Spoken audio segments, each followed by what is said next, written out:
우리가 잘 아는 송명이라고 하는 뇌성마비 찬양 시인의 찬양시 중에 나라고 하는 아주 유명한 찬양시가 있습니다. 나 가진 재물 없으나, 나 가진 지식 없으나, 나 남에게 있는 건강 있지 않으나, 나 남이 없는 것 있으니, 나 남이 못 본 것 보았고, 나 남이 듣지 못한 음성 들었고, 나 남이 받지 못한 사랑받았고, 나 남이 모르는 것 깨달았네.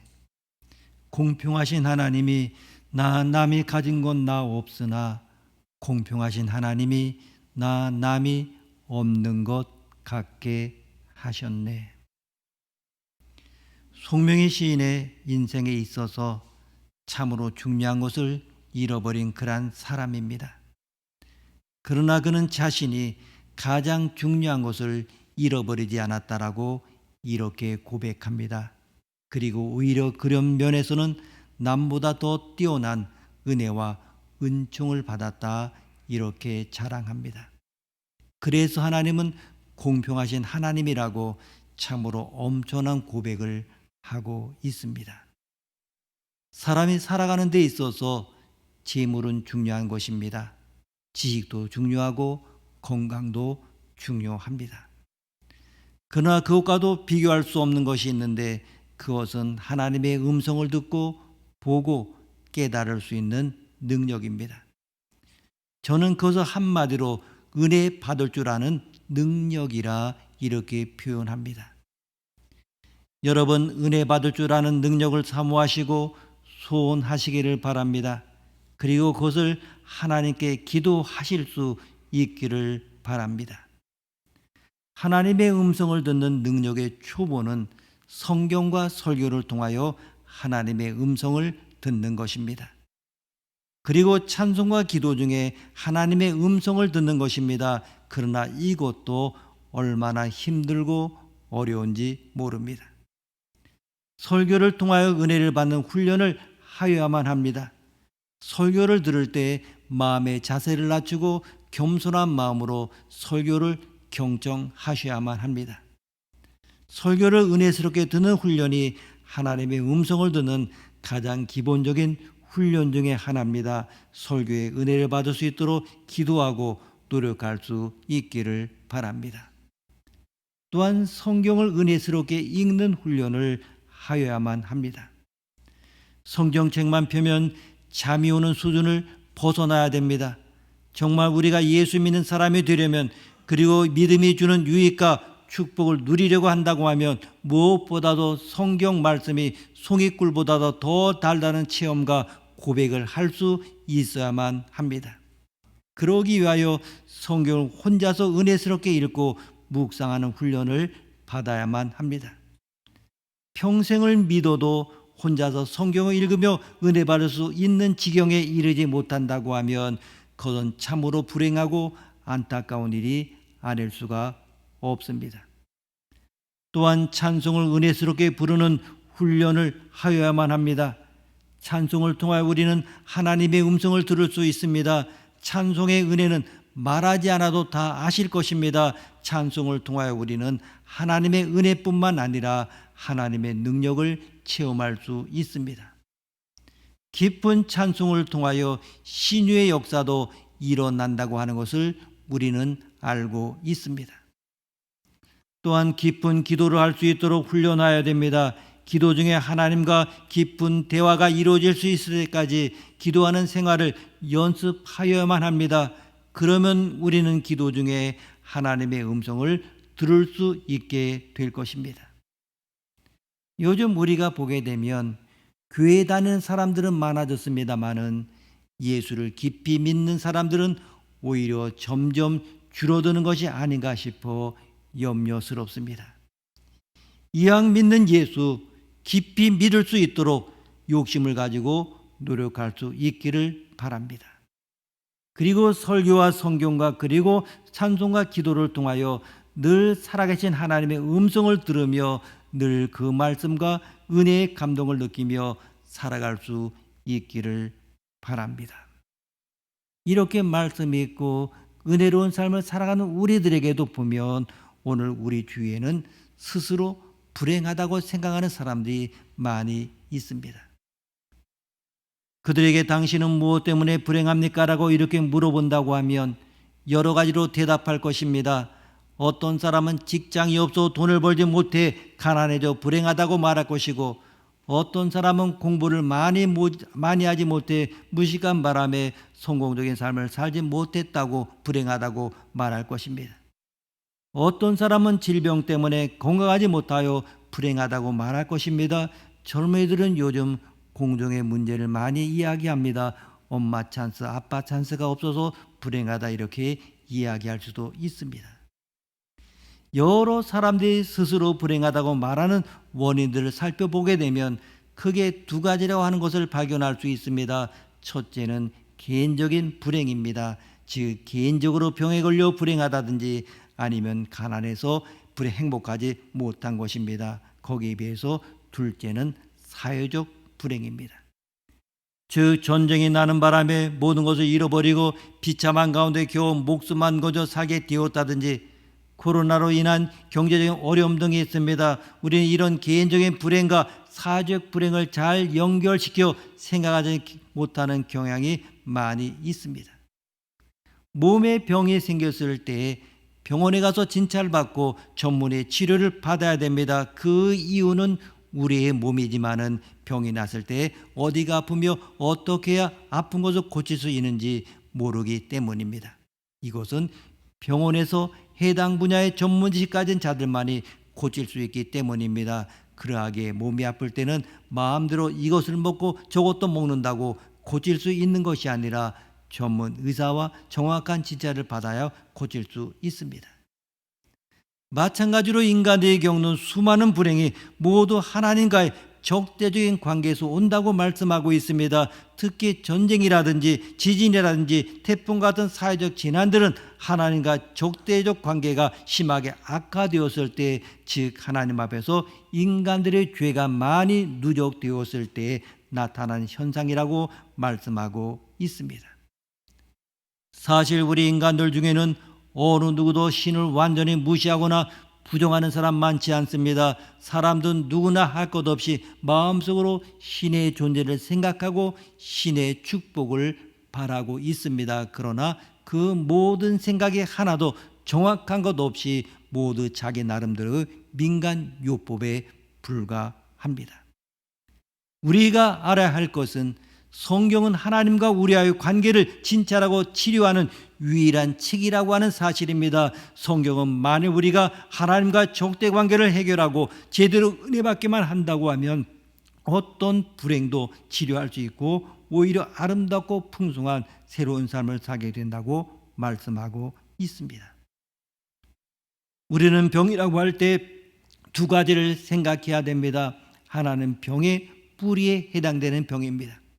예를 들어서 간이 부었다든지 철분이 결핍되었다든지 종양이 생겼다든지 하는 것입니다. 그러나 이런 병의 원인은 눈에 보이는 것이 아니기 때문에 잘 알 수가 없습니다. 또 다른 하나는 느낄 수 있는 병의 증세입니다. 예를 들어 배가 더부룩하고 설사를 자주 한다든지 혈압이 오르고 체중이 빠지고 몸에서 열이 나는 것은 병의 증세입니다. 우리 몸에서 나타나는 병의 증세는 질병을 진단하는 아주 중요한 단서가 됩니다. 그래서 실력 있는 의사는 배가 아프다고 소화제를 주거나 진통제를 주지 않고 그 증세부터 시작해서 병의 원인을 찾는 진단을 하는 것입니다. 마찬가지로 성경은 인간의 문제를 두 가지로 진단하고 있습니다. 하나는 인간의 모든 불행의 원인이 되는 뿌리고 다른 하나는 겉으로 나타나는 증세입니다. 그래서 로마서 3장 23절은 이렇게 말합니다. 모든 사람이 죄를 범하였음에 하나님의 영광에 이르지 못하더니, 성경에 끝까지 선포하는 것은 인간은 죄인이라고 하는 것입니다. 적당히 죄를 지은 죄인이 아니라 철저한 죄인이라고 하는 것입니다. 성경은 인간 안에는 구원이 없다, 선한 것이 없다, 한 구속이라도 인간은 구원받을 만한 구속이 없다 이렇게 말합니다. 로마서 3장 11절에 18절에 보게 되면 깨닫는 자도 없고 하나님을 찾는 자도 없고 다 치우쳐 함께 무익하게 되고 선을 행하는 자는 없나니 하나도 없도다. 그들의 목구멍은 열린 무덤이요 그 혀로는 속임을 일삼으며 그 입술에는 독사의 독이 있고 그 입에는 저주와 악독이 가득하고 그의 발은 피 흘리는 데 빠른지라. 파멸과 고생이 그 길에 있어 평강의 길을 알지 못하였고 그들의 눈앞에 하나님을 두려움이 없느니라 함과 같으니라. 아멘. 인간이란 과연 무엇인가에 대해 자신과 주변과 역사를 깊이 묵상해 보면 죄인이라는 말밖에 할 말이 없습니다. 누구를 막론하고 그렇습니다. 도덕적으로 좀 선하고 덜 선한 차이는 있을지 모르겠습니다. 그러나 인간은 다 죄인입니다. 이 죄는 두 가지 종류가 있습니다. 하나는 하나님 믿지 않는다고 하는 불신자의 죄입니다. 두 번째는 하나님 믿는다고 자처하는 신자의 죄입니다. 다 도피할 수 없는 죄입니다. 죄 역시 다 같은 것이 아닙니다. 하나님께 대한 죄가 있고 사람에 대한 죄가 있습니다. 하나님께 지은 죄는 하나님께 용서를 받아야 됩니다. 우리가 세상에서 사람에게 지은 죄는 사람에게 용서를 받아야 합니다. 오늘 본문 18절 말씀 보게 되면 모든 인간이 죄인임을 선언하고 있습니다. 첫 번째로 18절에서 32절까지는 모든 자연인이 죄인인 것을 설명하고 2장으로 넘어가게 되면 하나님을 믿는 신자들에 대해서 이야기하고 있습니다. 신자들 역시 죄인이라고 하는 것입니다. 그래서 하나님을 믿든지 믿지 않든지 똑같이 도망갈 수 없는 죄인이라고 기록하고 있습니다. 로마서가 이 또 철저하게 인간을 죄인이라고 하는 이유가 인간이 죄인이 아니라고 하면 구원이 없기 때문입니다. 절망이 없지는 소망이 없습니다. 복음이 없지는 부활이 없습니다. 철저한 자기 부정 없이는 바로 주님을 따르는 길이 없습니다. 우리의 구원이 왜 희미합니까? 우리의 구원이 왜 감격이 없습니까? 왜 능력이 없습니까? 간단합니다. 우리가 죄인이라고 고백하지 않았기 때문입니다. 자기의 죄를 철저히 규명하지 않았기 때문입니다. 마치 태양 앞에 촛불이 있는 것과 마찬가지입니다. 그래서 예수의 이름으로 구원을 받았지만 그것이 그렇게 기쁘지가 않은 것입니다. 그렇게 감격스럽지가 않고 소중하지가 않은 것입니다. 즉 자기 죄에 대한 죄의 본질에 대한 철저한 깨달음과 경험이 없기 때문입니다. 사도 바울은 이 모두를 이제 18절로 이끌어갑니다. 18절 말씀 함께 읽습니다. 하나님의 진노가 불의로 진리를 막는 사람들의 모든 경건하지 않음과 불의에 대하여 하늘로부터 나타나나니. 아멘. 이것은 하나의 서론입니다. 모든 사람이 죄를 지었기 때문에 하나님의 진노 아래 있다고 하는 것입니다. 철저한 하나님의 심판과 진노 아래 있을 수밖에 없다고 하는 것입니다. 1장 서론의 주제는 두 가지입니다. 복음 안에는 하나님의 의가 나타났다. 믿음으로 믿음에 이른다고 하는 것입니다. 16절 17절에서 그것에 대해 말씀하고 있습니다. 복음 안에는 하나님의 의가 나타나고 죄 안에는 하나님의 진노가 나타난다고 하는 것이 대칭이 되고 있습니다. 우리는 예수 그리스도의 복음으로 말미암아 이 진노 중에서 구원을 받았습니다. 사실 우리는 하나님의 진노와 상관이 없는 그런 사람들입니다. 왜? 복음 안에는 하나님의 의가 나타났기 때문입니다. 그러나 죄의 문제를 해결하지 않은 사람은 진노 아래 있게 됩니다. 우리가 살고 있는 이 세상을 한번 생각해 보십시오. 하나님의 의가 나타났습니까? 하나님의 진노가 나타났습니까? 이 세상은 하나님의 진노로 가득 차 있습니다.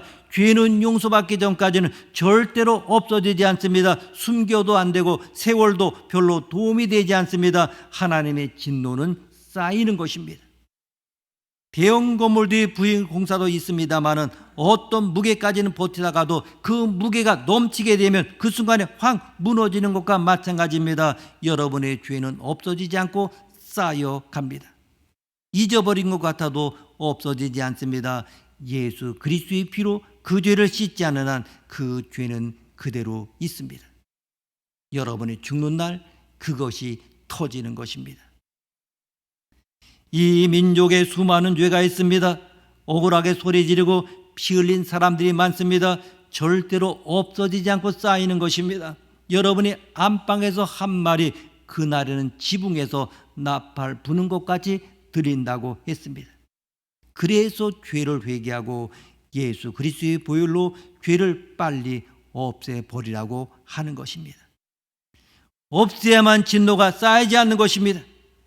하나님의 진노가 경건하지 않음과 모든 불의에 대해 하늘로부터 임한다고 성경은 말합니다. 이것이 앞으로 우리에게 나타날 대환란의 많은 일들입니다. 아담 이후에 홍수와 바벨탑, 소돔과 고모라 사건들을 한번 보십시오. 역사의 대문명들 아시리아, 바벨론, 페르시아, 로마, 그리스, 중세를 거치면서 인간의 모든 죄악들, 공산주의자가 저지른 많은 죄악들, 자본주의가 저지른 많은 죄악들, 여러 가지 선이라고 하는 그 미명하에 인간이 저지른 많은 죄악들 어디로 갔습니까? 사람이 죽으면 없어집니까? 다 쌓여 있습니다. 이것이 대환란이요 심판입니다. 심판이 없다면 하나님은 거룩하신 분이 아닙니다. 심판이 있어야 됩니다. 그래서 정의로운 자들이, 순교자들이 하소연할 곳이 있는 것입니다.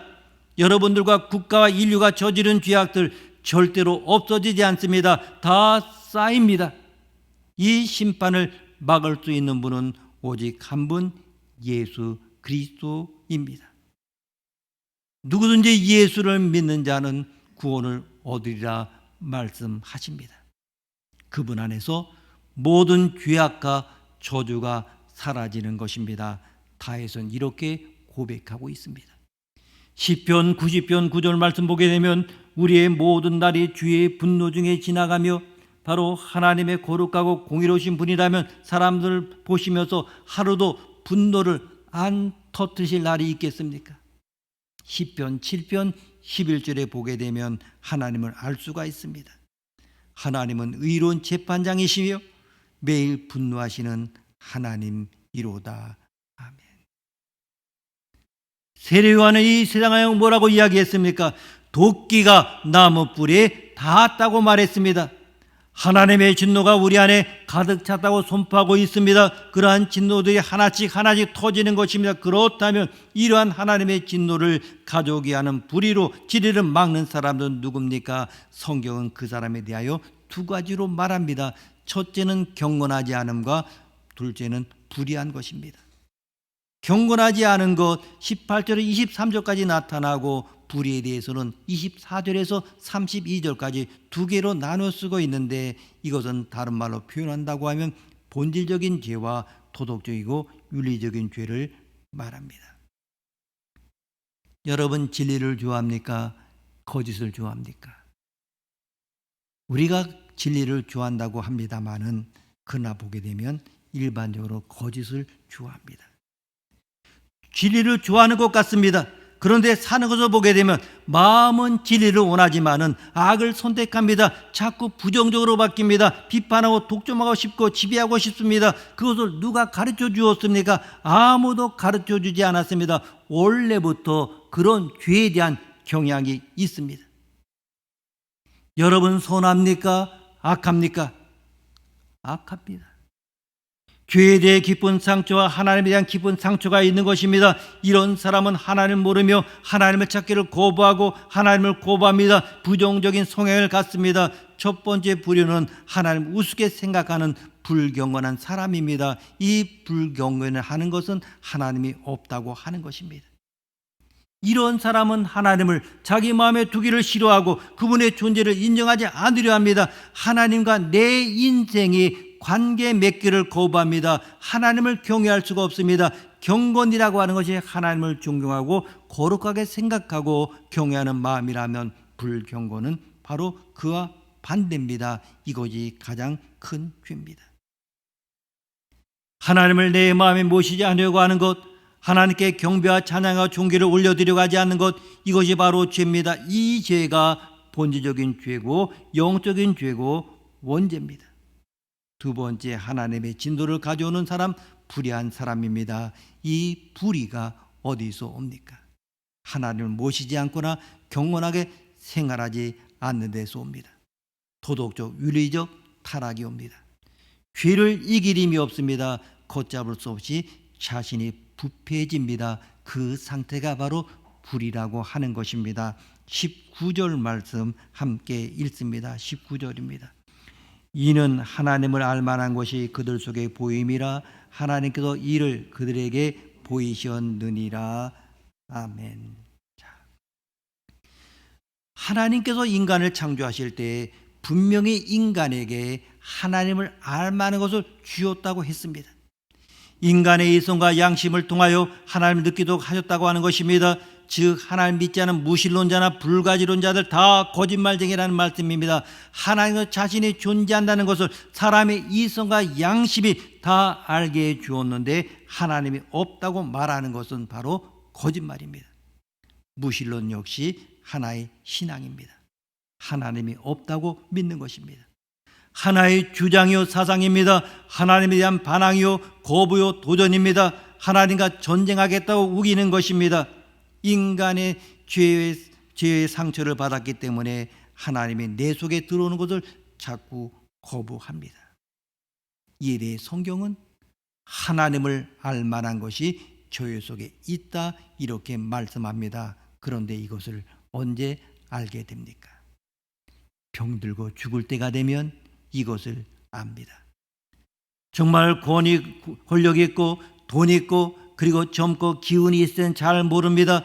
병들어 죽음 앞에 서서 인간의 본연의 자세로 돌아가서야 하나님께로 돌아옵니다. 하나님은 살아계십니다. 이 사실을 하나님께서 사람에게 심어 주셨다 말씀합니다. 불경건의 두 번째 의미는 무엇입니까?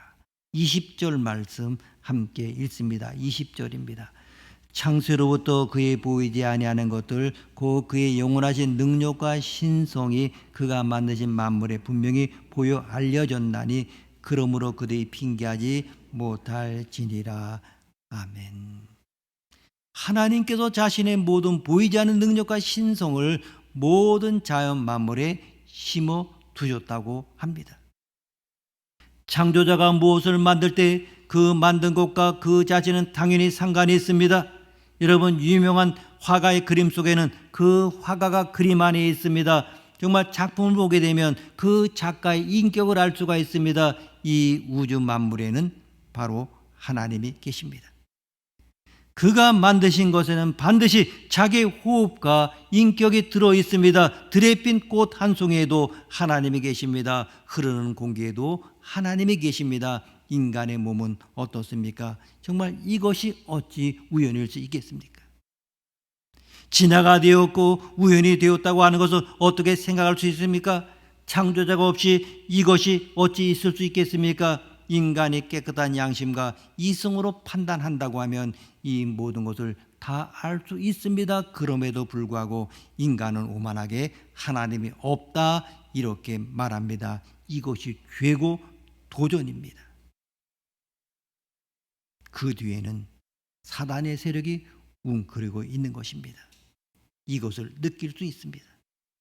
이것이 지금 본문이 말하고 있는 것입니다. 어느 누구도 핑계할 수 없다고 말씀합니다. 하나님은 공의로우시며 거룩하시며 인간의 죄에 진노를 쌓으십니다. 그러기 때문에 회개하고 정리해야 됩니다. 끌고 다니지 마십시오. 죄를 씻을 수 있는 것이 구원이고 축복이라고 하는 것입니다. 이에 하나님을 마음속에 두기 싫어하는 데서 오는 결과가 무엇입니까? 21절 말씀 함께 읽습니다. 21절입니다. 하나님을 알되 하나님을 영화롭게도 아니하며 감사하지도 아니하고 오히려 그 생각에 허망하여지며 미련한 마음이 어두워졌나니. 아멘. 하나님이 없으면 감사가 없습니다. 하나님을 영화롭게 할 수가 없습니다. 그 마음이 허망하고 미련해지고 어두워집니다. 결과는 무엇입니까? 자기 마음대로 삽니다. 왜 그렇습니까? 그 마음에 하나님이 계시지 않기 때문입니다. 23절 말씀 함께 읽습니다. 23절입니다. 썩어지지 아니하는 하나님의 영광을 썩어질 사람과 새와 짐승과 기어다니는 동물 모양의 우상으로 바꾸느니라. 아멘. 하나님이 없으면 썩어질 인간이 그 자리를 대신합니다. 썩어질 동물이 그 자리를 대신합니다. 쉽게 말하면 이것이 우상 숭배입니다.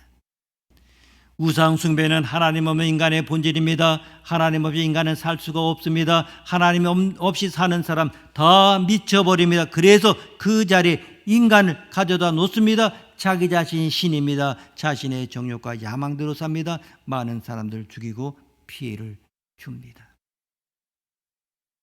이런 이야기가 있습니다. 어떤 마을에 어떤 큰일이 있어서 흔히 이제 마을 제사를 지내는데 이제 돼지 머리를 놓고 그 돼지에다 이제 하는 그런 예식을 합니다.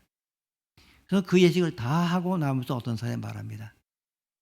오늘 내가 저 돼지를 잡았는데 그 돼지 머리가 저거야. 웃기지 않습니까? 그 마을 사람이 돼지를 잡았습니다. 돼지 머리 갖다 놓고 거기다 복 달라고 하는 겁니다. 전혀 앞뒤가 맞지 않는 행동을 우리가 하고 있습니다. 여러분, 짐승과 버러지 우상 가지고 우린 살아갑니다. 이것이 우리에게 주는 메시지입니다. 인간들은 하나님 앞에 돌아올 때 소중한 자신을 찾을 수 있고 인생의 가치 있게 살 능력을 얻게 되는 것입니다. 정말 우리 인생에서 하나님이 없다면 인생 전체가 수수께끼가 되어버리고 한평생 살지만 자신을 찾지 못할 것입니다. 우리가 알아야 할 것은 하나님을 찾는 것이 결코 비겁하지 않다는 사실입니다.